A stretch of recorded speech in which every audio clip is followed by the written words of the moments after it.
Fala, moçada, professor Antônio, moçada, e o nosso tema é a Belle Époque. Vem comigo. A primeira coisa que nós temos que entender é que nem sempre, moço, quando você lê o edital Belle Époque, nós podemos apenas ficar preocupados com a Belle Époque na Amazônia. Cometemos dois erros. Na verdade, a Belle Époque é um termo utilizado principalmente industrial. E a Revolução Industrial, ela vai trazer consequências positivas economicamente. Nós vamos ter o avanço tecnológico. E dentro deste avanço tecnológico, nós vamos ter, anota aí por favor, que a Belle Époque é um termo utilizado a um dado período histórico, não aqui na Amazônia. Então, dado a Revolução Industrial. E esta Revolução Industrial, acabei de dizer para vocês que ela vai trazer avanços tecnológicos. E esses avanços tecnológicos, eles vão exigir matéria-prima, vão exigir energia como carvão. Acontece que uma das evoluções da Revolução Industrial foi a de transporte. Terceira vez, falei da locomotiva, mas nós vamos também desenvolver o chamado automóvel. O automóvel, ele vai tendo a facilidade de ter nós vamos ter vários concursos, nós vamos ter várias premiações. E essas premiações era para quê? Era para solucionar o problema da roda. Antes de passar para o segundo ponto, é importante você notar que dependendo da sua banca, eu posso ter esta imagem bem aqui. E nesta imagem eu tenho uma dica que é fundamental para vocês. O aluno às vezes ele pega a prova e ele fica com medo de riscar a prova. Ele fica com... Estamos hoje aqui para oferecer para você uma dica imbatível, você que está se preparando para o tão aguardado concurso da moço. Quando você lê o edital Belle Époque, nós podemos apenas ficar preocupados com a Belle Époque na Amazônia. Cometemos dois erros. Quando nós falamos em Belle Époque, sempre nós pensamos em Belém, principalmente na segunda metade do século XIX. O avanço tecnológico. E dentro deste avanço tecnológico, nós vamos ter as locomotivas, nós vamos ter o ensaio da Paris vai se intitular, será chamada do centro. Primeiro, anota aí por favor, que a Belle Époque é um termo utilizado a um dado período histórico, não aqui na Amazônia. Então, quando nós falamos Belle Époque, nós falamos Belle Époque na Amazônia, tranquilo. Mas também você vai falar Belle Époque no Rio de Janeiro, São Paulo. E você vai falar Belle Époque em Nova York, Paris, Inglaterra, Londres, por aí vai. O que interessa para nós? Interessa para nós entender que no século XIX, o termo Belle Époque é um termo relacionado à Revolução Industrial.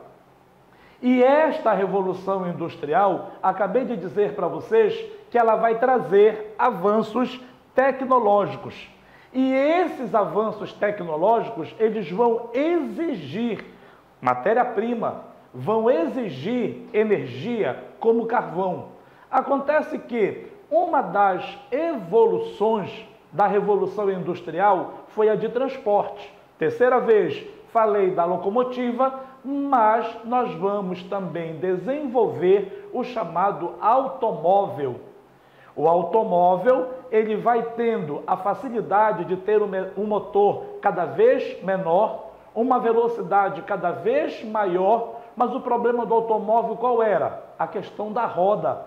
A roda, ela não deixava o automóvel confortável. O que é que vai acontecer? Nós vamos ter vários concursos, nós vamos ter várias premiações.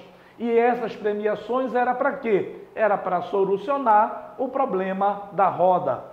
Antes de passar para o segundo ponto, é importante com a sua loucura. Qual é a minha? A minha loucura é, pegou a prova, não fica com medo. Você vem bem para cá, ó, casa fundada em 1800. Perceber que eu falei o quê? Que a Revolução Industrial, o período da Belle Époque, vai se dar principalmente na segunda metade do século. Vamos à Belle Époque, nós estamos falando em uma característica mundial, mas que você vai trazer principalmente para a Amazônia, Manaus, Belém. E fenômeno do látex, o fenômeno da borracha. E eu estava dizendo o que para vocês?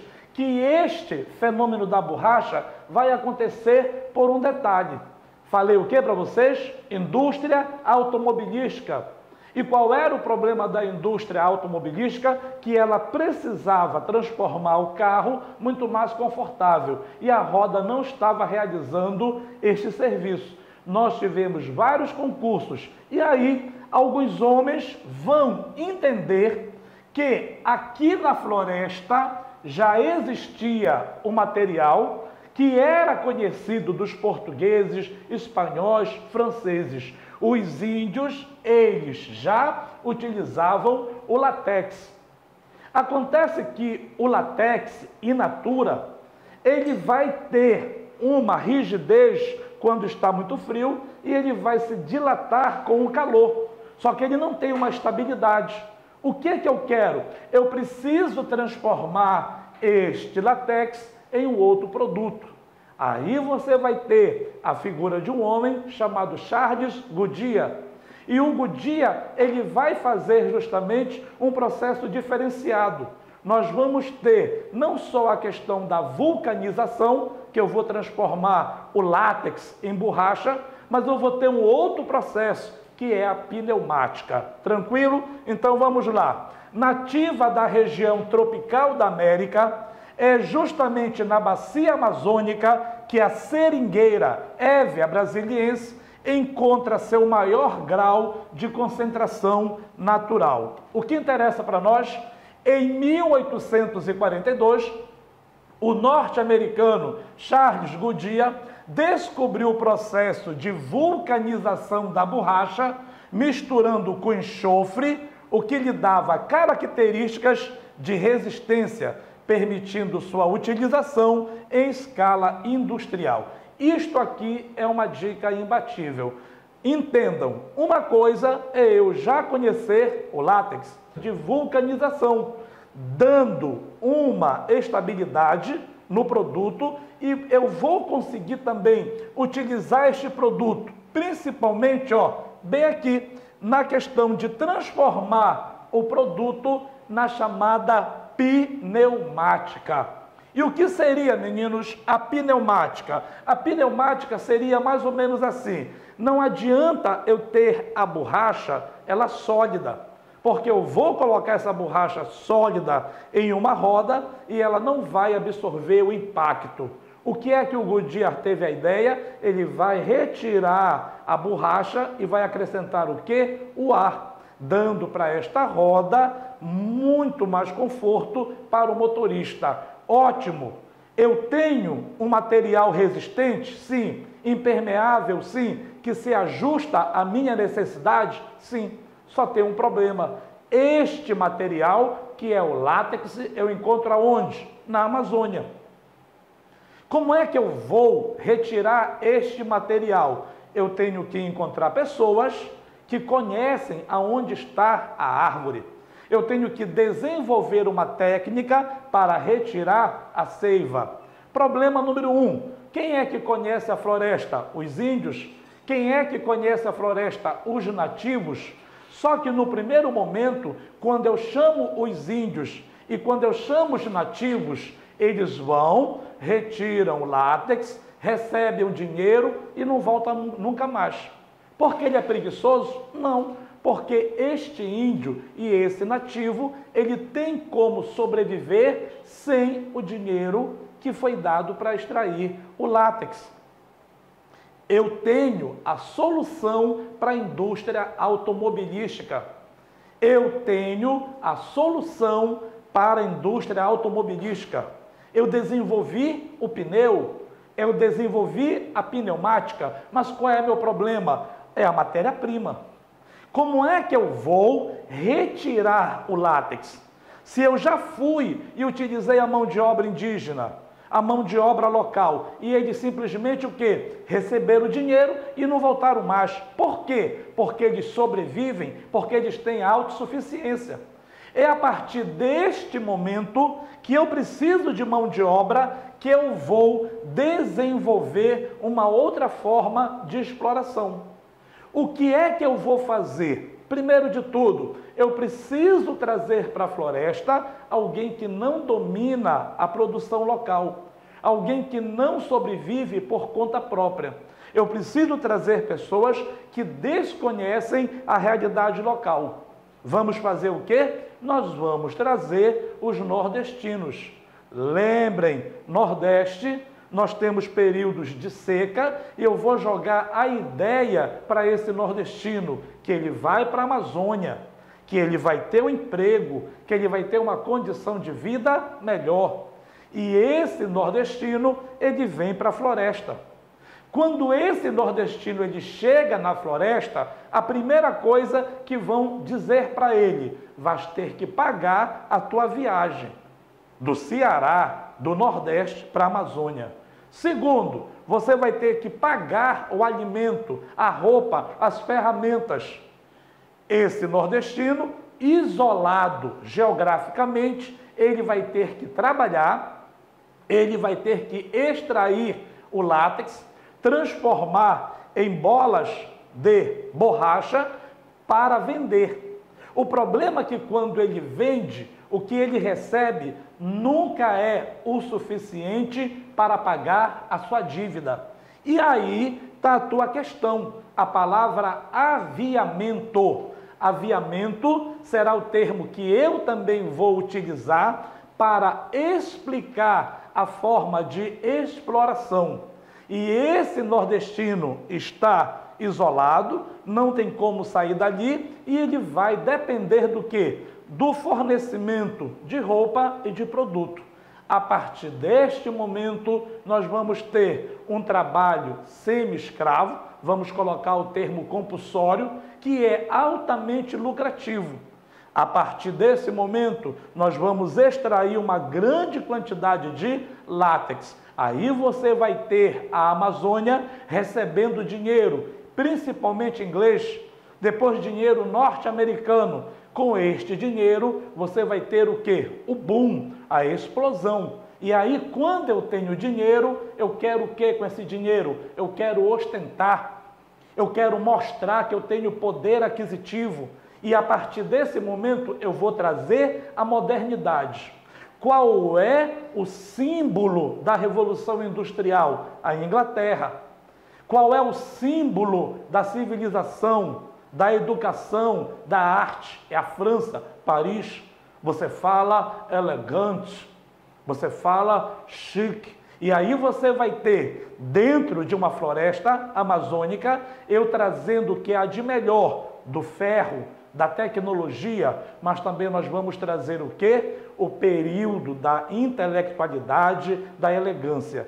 Este período, falei no início, nós chamamos de quê? De Belle Époque. Tranquilo? Importante, tá? Nós temos aqui um organograma e eu queria que você fizesse o print desse organograma. Porque esse organograma aqui, ele vai explicar para você como eu tenho a exploração do seringueiro. Atenção, os produtos geralmente eles vêm da Europa. E os produtos, quando vêm da Europa, passam primeiro pela casa exportadora. O produto da casa exportadora vai para a casa de aviação. Desta casa de aviação, através de barcos, você vai ter os produtos chegando até o meio da floresta amazônica. Alguns desses barcos eram chamados de gaiola. Quem é que vai levar este produto? Será o seringalista. Quem é que vai explorar o nordestino? O seringalista. Quem é que vai trocar os produtos por borracha? Será o seringalista. E quem é a mão de obra explorada? É o seringueiro. É o seringueiro que veio do Nordeste, é o seringueiro que está no meio de uma floresta sem comunicação, endividado. Endividado por quê? Porque ele teve a passagem, porque ele tem alimento, ele tem as ferramentas.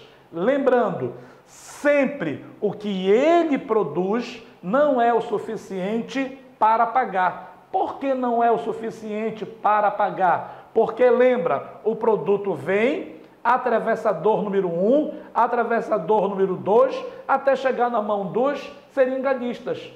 Qual é o problema? Quando este rapaz aqui passa o produto para o seringalista, ele joga direto o produto. Então, esta categoria aqui vai ter um lucro absurdo, enquanto esta aqui vai viver no meio do quê? Da miséria. Isto é muito importante, moçada. Importante também, não pula não dá o pause. Nós estamos oferecendo para vocês, para que vocês tenham uma aula com qualidade, uma aula de preparação, um curso completo. No valor, olha o valor, moçada, de R$320, que você pode parcelar no seu cartão. Interessa para nós o quê? É um curso completo que vai te preparar para a Guarda Municipal de Belém. Eu disse para vocês que a nossa dica imbatível, ela trabalha de uma forma direta. Nós não levamos muito tempo para chegar aonde você deseja. Você não tem muito tempo para estudar. Então, as nossas aulas são aulas práticas, em cima do edital. Este curso oferece videoaulas de teoria, mais exercícios, mais um teste simulado, mais uma apostila PDF. E eu digo para vocês, com a experiência da loja do concurseiro, o que é que você vai utilizar muito mais? A videoaula. O que você vai fazer muito mais? Exercícios e simulados. A apostila em PDF é só para satisfazer, para tirar a tua dúvida. Então vem comigo, fica comigo, moçada. Vamos lá. Pantoja, me diz uma coisa. Como é que pode ser cobrado na prova esse conteúdo? Então vamos dar uma dica. Como é que pode vir na tua prova? Depende muito da banca. A banca pode colocar um texto, a banca pode colocar uma imagem, ou pode vir como essa questão aqui, uma questão muito direta, ok? Geralmente o aluno diz, pô, eu peguei uma prova que veio com muito texto, uma prova que veio com muita imagem. Sério, moçada? Quanto mais texto, melhor. Quanto mais imagem, melhor. Porque o texto, porque a imagem vai te trazer informação. Atenção aqui. Qual era a função do aviador no contexto da extração da borracha na Amazônia, durante o ciclo da borracha? Por que você lê o termo ciclo? Porque o período da borracha, ele não durou muito tempo. Por que não durou muito tempo? Os ingleses precisavam cada vez mais de látex. E nós sabemos que na floresta nós temos período de chuva. E no período de chuva era impraticável